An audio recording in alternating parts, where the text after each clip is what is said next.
Welcome back. Let's go to Crowborough now in East Sussex, where residents are protesting after the first asylum seekers were moved into a former military site this week.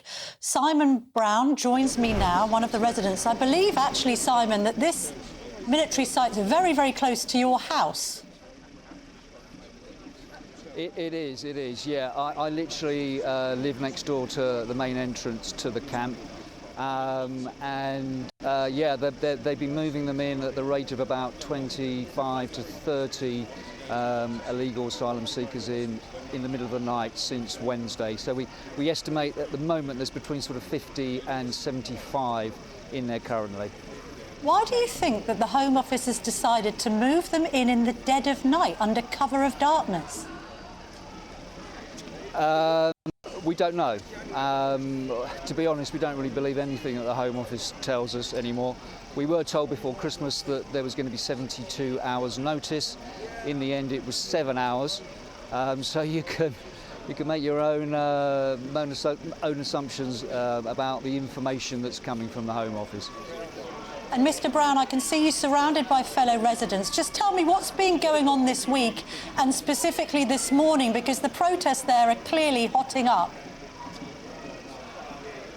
Exactly, yeah. I mean, it's huge. I mean, we've been doing it every Sunday since the news broke, which was early November. This is the 12th Sunday that we've done a protest. I would estimate this week there's probably close to 5,000 people here. And the reason is that the camp is so close to the town. I think some of the media in the overhead videos sort of give the impression that the camp is sort of in the middle of a forest and it's a secure military site. It's not. It's literally on the edge of Crowborough town. Behind me there's a bus stop that's used by school children every morning. Within a 11 preschool and primary schools. The main high street is a 20-minute walk. It literally is right on our doorstep. And you said there we're having a bit of trouble with the line, but I can still hear you, so let's bear with it. You've said that the Home Office, you can't believe a word they say anymore. Just talk me through how the Home Office have behaved towards residents of Crowborough. Well, there's been absolutely no consultation, absolutely zero consultation. And just no information. I mean, they are not keeping us updated about the situation. I have heard, well, not heard, I have an email on my phone that's been sent by Wealden District Council to their planning department telling them not to visit homes or businesses in Crowborough on their own because it's too dangerous. I mean, that is a rubber stamp that this is a really dangerous situation for the whole community. And what are the local councillors doing about this? Because I know you've got Wealden District Council, and then overarching that is East Sussex County Council. Now, I do note, and I wrote about this in my Telegraph column this week, Mr. Brown, local elections have been postponed in your area. So despite this happening at a national level and you feel unsupported by councillors, you can't actually have a democratic say in your area until 2028, I understand. Yeah, that's absolutely right. And obviously there are other councils in the southeast of England that have postponed the elections as well. I mean, that's the frustration on top of the anger that we all feel in the local community, is that democracy has been taken away from us and we have no ability to be heard. I mean, it is a desperate situation, and you have to pinch yourself to think that you're living in Great Britain anymore. I mean, it really is that bad. The naysayers will say you're just being NIMBYist. These migrants have to be housed somewhere. It is a military site, better there than at the local hotel. Simon Brown, what's your response to that? My response is, yes, they do need to be held somewhere, but this is not an appropriate site. It's too close to a very peaceful, generous, warm-hearted community in the middle of Sussex.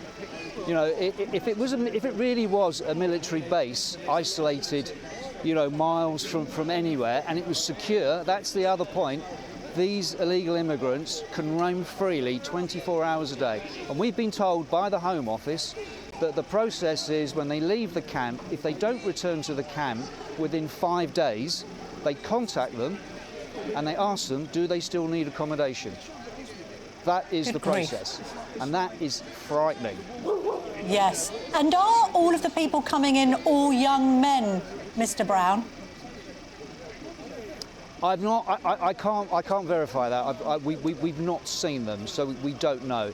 I mean, to be honest, obviously it's January, it's cold, it's wet, so they're probably staying in the camp. Our concern and our worry is obviously that as the year progresses and the weather gets warmer and more pleasant, they'll be out and about everywhere. And the fact is, when you put 500 young males, no matter where they're from, who can't work, have no money, and they're free to roam, it's a recipe for trouble.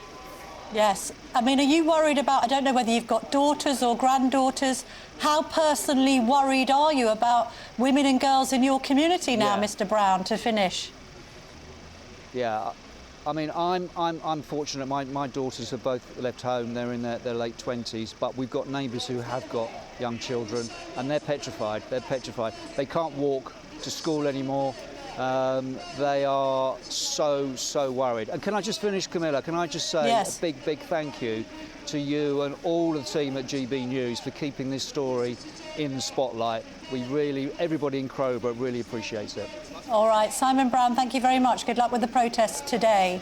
I mean, there'll obviously be detractors saying that we shouldn't be highlighting this because it's not a given that people who come here seeking asylum, if they happen to be young men, are automatically going to commit crime. But the point is, we have seen these people overrepresented in crime statistics, not least when it concerns sexual offences against young women. So if you look at the examples in Epping, in Brighton, in Leamington Spa, it's also a story, by the way, about a lack of local democracy, because the people of Crowborough, as they say, weren't consulted, don't seem to have their concerns listened to, and now their elections have been postponed. So they will not have a say for 7 years. It will be 7 years from when the last elections were held to when the next elections are held. In what way does that make those people ruling in Crowborough democratically accountable? Who knows? But let's listen to the Home Office, because they've responded to this story by saying robust safety and public protection safeguards are in place at Crowborough, along with specialist security on site and 24/7 CCTV. All asylum seekers will have been screened against policing, criminality and immigration databases before arriving, it added. Well, thank you very much. Hello, I'm Bev Turner. Now, it can feel like the money in our bank accounts at the moment does not keep up with the cost of living, and maybe there's a solution. I'm here today with the CEO of TallyMoney, Cameron Parry. Cameron, what is TallyMoney? Well, Bev, with TallyMoney, you get a current account and a debit card, but instead of pounds, you use milligrams of gold as your everyday money. So why gold? Gold traditionally is a great store of value. It has, on average, gone up at over 11% per annum for the last 25 years against the pound. It's tripled in value in the last decade. And in the last 2 years alone, it's increased by 50% against the pound. Banks' savings products just can't compete with that level of growth.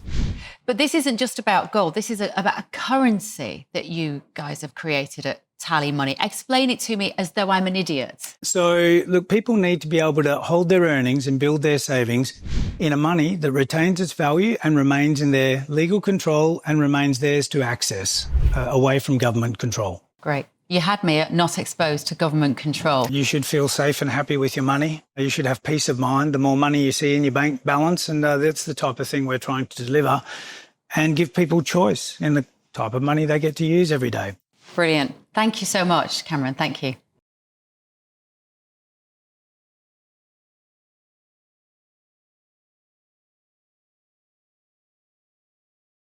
Now, this week, the first illegal migrants moved into a former military site in Crowborough as part of the government's mission to end the use of expensive hotels.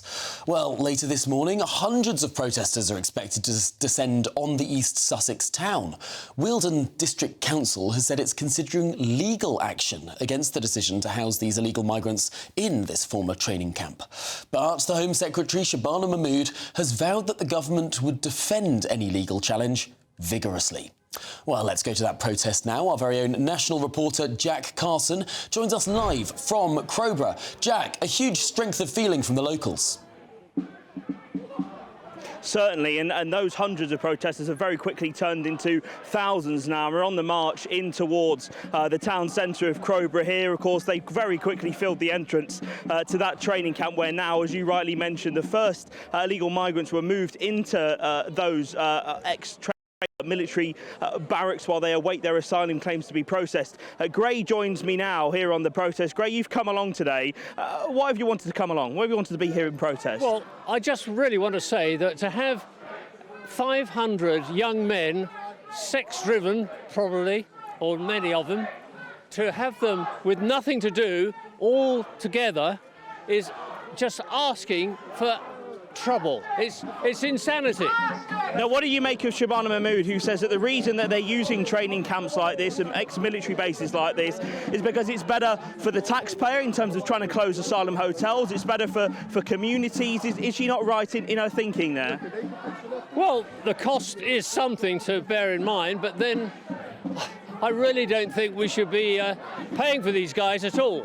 And if we had no incentives for them to come in terms of the welfare benefits, they wouldn't be coming anyway, most of them. So it's the government's really got to rethink the whole thing, as far as I'm concerned. So what should they do? What would be a better idea for you? What I would like them to do is to arrange, well, stop the benefits as much as possible.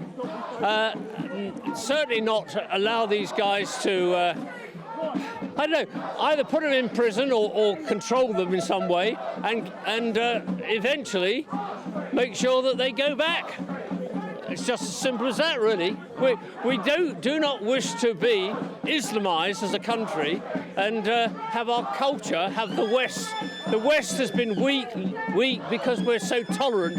But in fact, you can't be tolerant of intolerance, and that's what you're going to face with these people from, let's face it, potentially medieval cultures. Right, thank you very much, Ray, for speaking to us today. As you hear, we're right in the thick of this protest here, Tom. You can just see the amount of flags that are here, just representing the thousands of people. People here have one very clear message, and that is very simply that Crowborough says no, of course. We knew that there was outcry when this training facility was first announced to be used by the Home Office, but there's a lot of concern, particularly from residents, of the lack of communication that they say they've had from the Home Office, from the local authorities, because of course we know that the first asylum seekers that are now living in that site were brought in overnight in the early hours of the morning. They were told beforehand that they were going to be given notice of the first people arriving. That seems to have fallen through, that lots of people were finding out as a surprise that all of a sudden people were now being housed in that training camp. And you can see all around me now the strength of feeling. There's a real anger from this community as to exactly how the Home Office have gone about this, but also now the future plans. The Shabana Mahmood, the Home Secretary, has said that she wants this site now to be upscaled to hold those 500 different asylum seekers. That is now the plan that the government are working on, but local authorities, particularly Wealden District Council, are thinking of a legal challenge. Other legal challenges are going in because the strength here in the community is that they don't want this here. They don't want this as part of their community, but the Home Office and Shabana Mahmood has said that they will fight those legal challenges. We know how much of a problem, of course, it was for those down in Epping, that they had a legal challenge, failed the appeal as well. So how successful any kind of legal challenge could be. But it's clear, as you can see around us, Tom, Crowborough says no to this training camp being used to house asylum seekers. It is astonishing, Jack, as you've been reporting over the last few days, this operation to move in the first asylum seekers, and I believe it was 3:30 in the morning, under the dead of night, despite those promises to local residents that they would be told when people were arriving. It seems that the government has been rather surreptitious here.